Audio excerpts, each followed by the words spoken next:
To discuss how you can align your pension scheme with TCFD, the Task Force on Climate-Related Disclosures, I'm joined now by Eva Cairns. She is a Senior ESG Investment Analyst at Aberdeen Standard Investments. Eva, thank you for joining us. So how can you use TCFD to help align your pension scheme when it comes to climate change? So TCFD is a key framework that is becoming an industry standard. Developed in 2017, really driven by Mark Carney, and until today it is a key part of Mark Carney's strategy to make sure that we have a consistent framework with TCFD that gets companies to disclose climate change data really clearly along 4 pillars: the governance, the strategy, risk management, and metrics and targets. So how does it help investors? We use TCFD in our engagements, for example, to assess companies against these 4 pillars. And it also helps setting out our expectation that TCFD should be applied as standard, helps companies go through a journey and really strengthen their governance, strengthen their risk management, and think about what investments they need to make to enable TCFD disclosure, and to really understand how they mitigate the risks they have identified, but also how they can make the most of the opportunities. And so that's really important for a pension scheme, because for every pension scheme, climate change is a financial risk. And so it needs to be incorporated in the investment decision-making process, whether that is by selecting an asset manager that does that and that has strong climate change processes in place. It could be based on setting targets for those asset managers. That could be process-based, so that actually climate change using TCFD is embedded into engagement and voting, or outcome-based targets, such as reducing the carbon intensity of the portfolios. All of these things can be really useful in making sure that climate change is incorporated into the pension scheme and into the investment decision making. And TCFD is the framework that is the standard that can help make that happen in a really consistent way in the industry.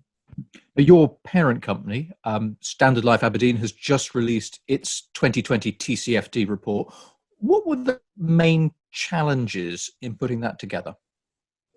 Yes, so TCFD, we committed to that in 2017, and then really a journey started of figuring out what we need to do to make that happen, and to put a report out that is really not just a report, but that really reflects the changes and the embedding of the recommendations. So firstly, we started with looking at the governance and setting up, for example, a climate change working group with people from across asset classes, across the business, to discuss what is our approach to climate change, what data do we need to reflect what we're doing. And so we set up that governance, and that kept strengthening, and the climate change working group turned into a strategy group, which is now sponsored by our CIO, and that's been really fundamental in actually strengthening our decision-making process around climate change. And then the second challenge was having the right carbon data to reflect one of the requirements of TCFD, which is the weighted average carbon intensity of your investments. So we started with equities and fixed income, and it's a little bit easier on that side, but now we're on the journey to look at how we do that for some of our more complex funds in the multi-asset space and in private markets. And so actually we really realize carbon footprinting is not as easy as it sounds, but you have to look at the data availability in different regions, how you manage data gaps. We went through a solution selection process to select a carbon data provider. And so that was a challenge to put all that together and to develop the reporting tools for the number of funds across regions that we have. And the third point I would highlight as a challenge is, which I think most people see as a challenge, because when you look at the TCFD progress report, then the lowest disclosure percentages you see on scenario analysis. So climate change scenario analysis is really critical to understand the resilience of your business, the resilience of your investments to different climate change scenarios. And the guidance for pension schemes suggests looking at 3 different ones: an orderly transition that starts now and aims to keep warming below 2 degrees in line with Paris, a disorderly one that starts later and is a bit more abrupt, and no transition with 4 degrees warming, and really understanding the transition and physical risks of those scenarios on your investments.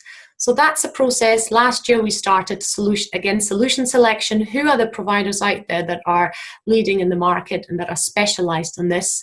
And we've partnered with Vivid Economics recently to this year really do in-depth scenario analysis on our investments. So there'll be more information on that coming this year. So these, I would say, are the three key challenges for us in putting the report together. And looking on a shorter term timescale, perhaps, what impact is COVID-19 having on your thinking on climate change? Yes, obviously that's a very relevant topic, and I think it's short term but also longer term. What we want to see is we're seeing clearly that emissions are reducing overall this year because of the drop in economic activity. And in some industries, you'll see a complete reduction in emissions and demand. And in others, you see an increase, such as technology and the usage of internet and data centers. So we need to be very mindful that where we will see an increase in emissions, how that increase is powered, how that the energy comes from low carbon sources. So in relation to really stimulating the economy and any financial bailouts, for example, to help with the pressures of COVID, it's important that we see that that's not to the detriment of climate goals, and that bailout packages are linked, for example, to environmental conditions. So we've seen recently a very positive example in Canada where financial bailout or financial support to companies is linked to annual reporting using the TCFD recommendations. So that's very positive, and we're seeing in some countries that very much a green recovery is part of the strategy, such as in the EU and the EU Green Deal. In others, however, such as in the US, we're seeing that some of the environmental regulation is being pulled back. So we've seen that on vehicle emissions standard in the US as well. And some of the corporates are lobbying to actually help make that happen. And in our view, that is just easing the short-term pain, but then fueling the climate crisis in the longer term.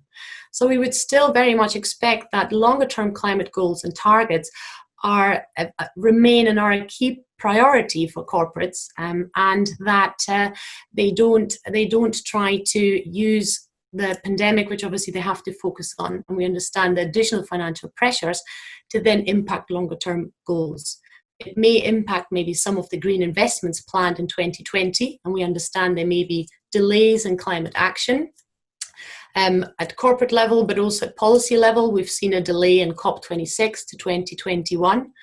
But overall, in our approach, we very much want to make sure that economic recovery is not at the detriment of climate goals, and that corporates still focus on the long-term climate change targets and progress to make them happen. We have to leave it at that. Eva Cairns, thank you for joining us. Thank you very much.